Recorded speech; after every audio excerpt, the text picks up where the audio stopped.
ನಮಸ್ಕಾರ ವೀಕ್ಷಕರೇ. ಇವತ್ತು ನಮ್ಮ ಸಿಂದಗೇರಿ ಗ್ರಾಮದಲ್ಲಿ ನಮ್ಮ ಸ್ನೇಹಿತರ ರೈತರು ಒಬ್ಬರು ನಮ್ಮ ಇವರು ಸೇವಂತಿಗೆ ಬೆಳೆದಿದ್ದಾರೆ. ಅದ್ರ ಬಗ್ಗೆ ವಿಶೇಷತೆಯನ್ನು ಅವರೆಲ್ಲ ಹೇಳ್ತಾರೆ, ಬನ್ನಿ ಕೇಳೋಣ. ಒಂದು ಅಣ್ಣ, ಇದು ನಿಮ್ದು ಯಾವ ಊರು, ಏನು ಕತೆ, ಇಲ್ಲಿ ಅಡ್ರೆಸ್ ಏನು? ನಮ್ಮದು ಸಿಂದಗೇರಿ ಗ್ರಾಮ, ಬಳ್ಳಾರಿ ಜಿಲ್ಲಾ ಕುರುಗೋಡು ತಾಲೂಕು, ಕೋಳೂರು ಹೋಬಳಿ, ಸಿಂದಗೇರಿ ಗ್ರಾಮ ನಮ್ಮದು. ಇದು ನಿಮ್ಗೆ ಯಾರು ಪರಿಚಯ ಮಾಡಿಕೊಟ್ರಿ ಈ ಬೆಳೆ? ಒಬ್ರು ನಮ್ಮದು ಹೊಸಕೋಟೆ ಒಬ್ಬರು ನಮ್ಮ ಫ್ರೆಂಡ್ ಅವರು. ಹೌದು. ಹಿಂಗೆ ನೋಡೋಕೆ ಹೋದಾಗ ನೀವು ಮಾಡ್ರಿ ಕಣಪ್ಪ, ನಮ್ಮ ಕಡೆಯಿಂದ ಏನು ಬೇಕು ಸಹಾಯ ನಾವು ಮಾಡ್ತೀವಿ, ಚೆನ್ನಾಗೈತೆ ಅಂತ ಹೇಳಿದರು. ಅವರು ಇದೊಂದು ಫಸ್ಟ್ ಈ ವರ್ಷ ಮಾಡಿರಿ ಶಾಂಪಲ್ಲು, ನೀವೇ ಮುಂದಕ್ಕೆ ನೀವೇ ಮಾಡಿದ್ರೆ ನಮ್ಗೆ ಹೇಳೋದು ಕೂಡ ಅಂತ ಹೇಳಿದರು. ನಾವು ಮಾಡಿದ್ವಿ ಅವ್ರ ಗೈಡೆನ್ಸ್ಲಿಂದ. ಎಲ್ಲ ರೀತಿಯಲ್ಲಿ ಅನುಕೂಲ ಆಗೈತೆ, ಮಾಡ್ಬೋದು ಎಂಬುದನ್ನು ಮುಂದೆ ಧೈರ್ಯ ಬಂದತೆ. ಮಾರ್ಕೆಟನ್ನು ಅವರೇ ಹೇಳಿಕೊಟ್ಟಾರೆ. ಎಲ್ಲ ಇಲ್ಲಿ ಲೋಕಲ್ಲೂ ಹೋಗ್ತತೆ, ಪ್ಲಸ್ KR ಮಾರ್ಕೆಟ್ ಬೆಂಗಳೂರು ಅಂತ ಅಲ್ಲೆಲ್ಲ ಹೋಗ್ತಾ ಇರ್ತದೆ. ಸಸಿ ಎಲ್ಲ ಅವರೇ, ಎಲ್ಲ ನಿಮಗೆ ಸಸಿ ಎಲ್ಲ ಅವರೇ. ನಮ್ಮ ಫ್ರೆಂಡಾರೆ ಅವರೇ, ಪಾಪ ಒಳ್ಳೆ ರೈತರು. ಯಾಕಂದರೆ ಅವರು ನಾನಿಂದ ಬೆಳೆದು ಆಗ್ಬಾರ್ದಂತಂದು ಉದ್ದೇಶದಿಂದ ನೀವು ಮಾಡ್ರಿ, ನೀವು ಕೂಡ ಮಾಡ್ಬೋದಲ್ಲ ಅಂತಂದು ಬೆನ್ ತಟ್ಟಾರ. ಇವತ್ತಿಗೇನೋ ಅವರು ಸ್ಕೋಪ್ ಕೊಡ್ತಾ ಇದ್ದಾರೆ ನಮಗೆ. ಒಳ್ಳೆ.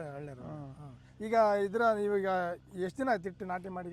ಇದು ನಾವು ಆಗಸ್ಟ್ ಫಸ್ಟ್ ಇಟ್ಟಿದ್ವಿ. ಆಗಸ್ಟ್ ಫಸ್ಟ್ ವೀಕ್ದಲ್ಲಿ ಇಟ್ಟಿದ್ದೀವಿ. ಈಗ ಸುಮಾರು ಎಷ್ಟು ದಿನ ಆಯ್ತು ಬೆಳೆ ಇಟ್ಟೀಗ? ಈಗ ಇದು ಬಂದು 120 ದಿನಕ್ಕೆ ಕಟಿಂಗ್ ಬರ್ತಿದೆ. ಇದು ಸೆಂಟೆಲ್ ಅಂತಂದು. ಇದು ವೆರೈಟಿ ಬಂದು ಯಾವುದು? ಸೆಂಟೆಲ್ ಅಂತ. ಸೆಂಟೆಲ್. ಇದು ನಾಟಿ ಮಾಡಿ 120 ದಿನ ಕಟಿಂಗ್. ಇದು ನಮಗೆ ಫಸ್ಟ್ ಟೈಮ್ ಅಲ್ಲ, ಯಾವ ಥರ ಗೊಬ್ಬರ ಅದು ಮೇಂಟೆನೆನ್ಸ್ ಸ್ವಲ್ಪ ವ್ಯತ್ಯಾಸ ಆದವು.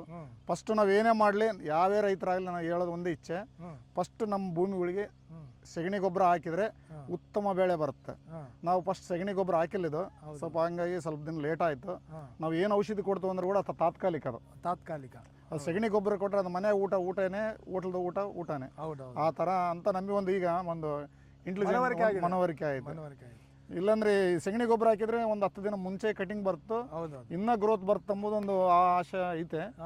ನೋಡೋಣ, ಈಗೇನು ಇದಾಗಿಲ್ಲ, ಮುಂದೆ ಮತ್ತೆ ಮಾಡೋರಿದ್ದೀವಿ. ಅವಾಗ ಕಂಪಲ್ಸರಿ ಅದು ನಾವು ಏನೇ ಮಾಡಿದ್ರು ಕೂಡ ಸಗಣಿ ಗೊಬ್ಬರ ಹಾಕ್ಲಾರ್ದಂಗೆ ಯಾವೇ ಬೆಳೆಗೆ ಮಾಡ್ಲಿಲ್ರಿಗಿನ ಇದಾಗಂಗಿಲ್ಲ. ಈಗ ನೀವು ಒಂದ್ಸಲ ಕಟ್ ಮಾಡಿದಿರ ಅವೆಲ್ಲ ಬೆಳೆ? ಒಂದು 2 ಸಲ ಕಟಿಂಗ್ ಆಗಿದೆ. 2 ಸಲ ಕಟಿಂಗ್ ಆಗಿದೆ. ಇದಕ್ಕೆ ಸ್ಪ್ರೇ ಎಲ್ಲ ಅವರೆಲ್ಲ ತುಂಬಾ ಮಾಹಿತಿ ಕೊಟ್ಟಿದ್ದಾರೆ. ಎಲ್ಲ ಮಾಹಿತಿ ಕೊಟ್ಟರು. ಅವ್ರು ಹೇಳಿದಂಗೆ ಮಾಡೀವಿ ನಾವು. ಪಾಪ ಒಳ್ಳೆ ರೈತರು, ಒಳ್ಳೆ ಇದು ಮಾಡಿ ಕೊಟ್ಟಾರ. ಅವ್ರ ಬಗ್ಗೆ ನಾವು ನೆನೆಸ್ಕೋಬೇಕು ಅವ್ರನ್ನ. ಯಾಕಂದ್ರೆ ಅವ್ರು ಹೇಳ್ಯಾರೆ, ನೀವು ಇಡ್ರಿ, ಖರ್ಚಿಗೆ ಏನು ಲಾಸ್ ಇಲ್ಲ, ಲಕ್ಷ್ಮಿ ಇದ್ದಂಗೆ ಮಾಡ್ರಿ, ನಿಮ್ಮ ಕಡೆ ಇದಿಲ್ಲಲ್ಲ, ಉತ್ತಮ ಬೆಳೆ ಬರ್ತದಂತ ಹೇಳಿದ್ದಾರೆ. ಅದೇ ರೀತಿಯಾಗಿ ಬಂದಿದೆ, ಇನ್ನು ಮುಂದೆ ಬರೋದು ಐತೆ. ನಮಗೆ ಕೂಡ ಒಂದು ಕಾನ್ಫಿಡೆನ್ಸ್ ಆಗಿದೆ ಬರ್ತತೆ ಎಂಬುದು. ಈಗ ನಾವು ಮೆಕ್ಕೆಜೋಳ ಎಲ್ಲ ಹಾಕಿವಿ, ಆದ್ರೂ ನಾವು ರೈತರು ಆದಷ್ಟು ಮಟ್ಟಿಗೆ ಮಿಶ್ರ ಬೆಳೆಗೆ ಹೋದ್ರೆ ಒಂದು ಬೆಳೆ ಇಲ್ಲದ ಒಂದು ಬೆಳೆಗೆ ಕೈ ಹಿಡಿತೈತೆ ಎಂಬುದು, ಭೂಮಿ ತಾಯಿ ಕೈ ಹಿಡಿತಾಳೆ ಎಂಬುದು 100ಕ್ಕೆ 100 ಸತ್ಯ ಐತೆ. ಈಗ ನೀವು ಹಾಕಿದಿರಲ್ಲ, ಒಂದ್ಸಲ ಮಾರ್ಕೆಟ್ಗೆ ಹೋಗಿದ್ದೀರ? ಅವಲ್ಲ ಮಾರ್ಕೆಟ್ 2 ಸಲ ಕಳಿಸಿದ್ದೀವಿ. ಹೆಂಗೆ ಹೋಗಿದೆ ರೇಟ್ ಮಾರ್ಕೆಟ್? ಫಸ್ಟ್ನೇ ಸಲ 140 ರೂಪಾಯಿ ಇತ್ತು, 2ನೇ ಸಲ 150 ಹೋಯ್ತು. ನಮ್ದು ದಸರಾ ಸೀಸನ್ ಬರಲ್ಲ, ಸ್ವಲ್ಪ ಲೇಟ್ ಆಗೋದಕ್ಕೆ. ಅದು ಇದೀವಲ್ಲ, ಮೂಲತಃ ನಮಗೆ ಅದು ಗೊಬ್ಬರ ಹೊಸಾಗಲ್ಲ. ಅದೇ ಇನ್ನ ಇತ್ತಂದ್ರೆ ದಸರಾ ಹಂಗೆ ಬಂದಿದ್ರೆ ಒಂದು 200 ಹಂಗೆ ಹೋಗ್ತಿತ್ತು. ಮಿನಿಮಮ್ 100 ರೂಪಾಯಿ ಇದ್ರೂ ಇದ್ರದ್ದು ಇದಕ್ಕೆ ನಾವು ಮಾಡಿದ ಖರ್ಚಿಗೆ ಅದಕ್ಕೆ ಲಾಸ್ ಕೊಡಲ್ಲ ಎಂಬುದು ನಮಗೆ ಒಂದು ಲಾಸ್ ಇಲ್ಲ. ಸ್ವಲ್ಪ ಮುಂಜಾಗ್ರತವಾಗಿ ಅನುಭವಸ್ಥರನ್ನ ಕೇಳಿಕೊಂಡು ನಾವು ಮಾಡಿವಪ್ಪ ಅಂದ್ರೆ ಭಾಳ ಒಂದಿದು. ಇನ್ನೊಂದು ಕೂಡ ವಾರಕ್ಕೊಂದು ಬೇರೆ ಕಟಿಂಗ್ ಇರುತ್ತೆ, ಲೇಬರ್ದು ಕೂಡ ಒಂದು ಇದಿರ್ತದೆ. ಹಂಗಾಗಿ ನಾವು ಇನ್ನೊಂದು ಏನೇ ಮಾಡಲಿ, ಮಿಶ್ರ ಬೆಳೆ ಇತ್ತಂದ್ರೆ ಒಂದಿಲ್ದ ಒಂದು ಕೈ ಹಿಡಿತೈತೆ. ನಾವು ಒಂದೇನೇ ಬೆಳೆ ಹಾಕೊಂಡು ಹೋದ್ವಿ, ಬಿದ್ದರೆ ಓಷ್ಟು ಬಿದ್ದು ಬಿಡ್ತಾವ, ಎದ್ದೇಳೋದು ಹಾಕಲ್ಲ. ಹಂಗಾಗಿ ಒಂದು 3-4 ಬೆಳೆ ಇತ್ತಂದ್ರೆ ಒಂದಿಲ್ದ ಒಂದು ಹಿಡಿತೈತೆ ಎಂಬುದು ಒಂದು ಮನವರಿಕೆ ಆಯ್ತು. ಇದರಿಂದ ಈಗ ನಿಮಗೆ ತುಂಬಾ ಲಾಭ ಬರ್ತಂತ ಒಂದು ಆಶಾದಾಯಕ ಒಂದು ಲಾಭ.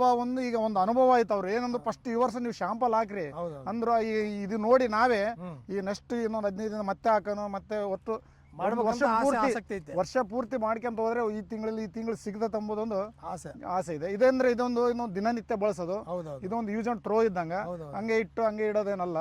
ಹಂಗಾಗಿ ದಿನನಿತ್ಯ ಎಲ್ಲವುದು ಅಲಂಕಾರಕ್ಕೆ, ಪೂಜೆಗೆ ಎಲ್ಲವಕ್ಕೂ ಒತ್ತಂಬುದೊಂದು ಇದು ಇದೆ.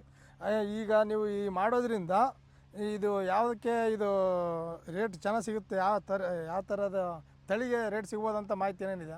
ಮಾಹಿತಿ ಎಲ್ಲ ಹೂಗಳು ಇರ್ತದೆ. ಇದು ಸ್ವಲ್ಪ ಎಲ್ಲ ಸರ್ವೇ ಸಾಮಾನ್ಯ ಎಲ್ಲರೂ ಬಳಸಂತದಿದೆ.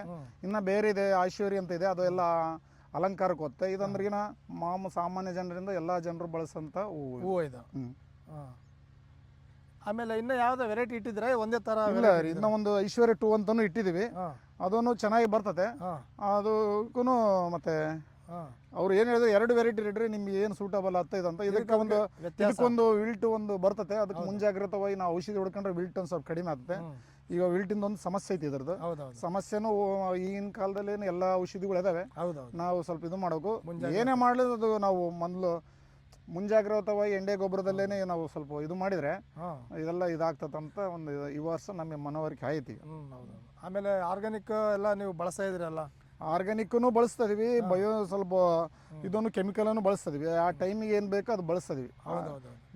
ಈ ಜೀವಾಮೃತ ಆಮೇಲೆ ಇದೆಲ್ಲ ಸ್ವಲ್ಪ ಎರೆಹುಳು ಗೊಬ್ಬರ ಎಲ್ಲ ಕೊಟ್ಟರೆ ಫಲವತ್ತತೆ ಫಲವತ್ತತೆ ಅದೇ ನಾವು ಹೇಳ್ತೇವಲ್ಲ, ಮೇನು ನಮ್ಮದು ನಾನು ರೈತ ಎಲ್ಲ ರೈತ ಮೊದಲು ತಪ್ಪು ಮಾಡೋದು ಅಲ್ಲೇ ಮಾಡ್ತಿದ್ವಿ. ಮಾಡ್ತದೆ. ಹೌದು. ಅದು ಯಾಕಂದ್ರೆ ಒಂದು ಮೂಟೆ ಯೂರಿಯಾ 250 ಸಿಗಲಿದ್ರು ಕೂಡ 500 ರೂಪಾಯಿ ಸಿಕ್ತೆ ಅಂದ್ರೆ ಲೈನ್ ನಿಂತು ತರ್ತೀವಿ. ಅದೇ ಸಗಣಿ ಗೊಬ್ಬರ ಊರ ಸಿಗ್ತೈತೆ ಅಂದ್ರೆ ತಂದಾಕೋದಿಲ್ಲ ಅವಾಗ. ಹೌದೌದು.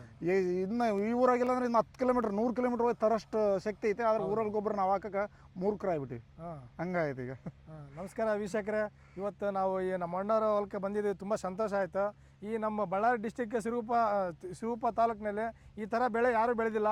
ಇವರು ವಿಶೇಷವಾಗಿ ಧೈರ್ಯ ಮಾಡಿ ಒಬ್ಬ ರೈತರಿಂದ ಕಾಂಟ್ಯಾಕ್ಟ್ ಮಾಡ್ಕೊಂಡು ಅವರಿಗೆ ನಾವು ಹೆಂಗೆ ಬೆಳಿಬೇಕು ಹೆಂಗಿಲ್ಲ ಅಂತ ನಿರಂತರವಾಗಿ ಇವರೆಲ್ಲ ಸಂಪರ್ಕ ಮಾಡ್ತಾ ಈ ಥರ ಬೆಳೆ ಬೆಳೆದಿದ್ದಾರೆ. ತುಂಬ ಬೆಳೆ ಚೆನ್ನಾಗಿ ಬಂದಿದೆ. ನೀವು ಯಾರು ವೀಕ್ಷಿಸಿ ಬಂದು ನೋಡಿ ಈ ರೀತಿಯನ್ನು ಬೆಳೆದು ಸಾಧಿಸ್ಬೇಕಂತ ಒಂದು ಸಾಧನೆ ಅಂತ ನಾನು ಮನವರಿಕೆ ಮಾಡ್ತಾಯಿದ್ದೀನಿ ಎಲ್ಲರಿಗೆ.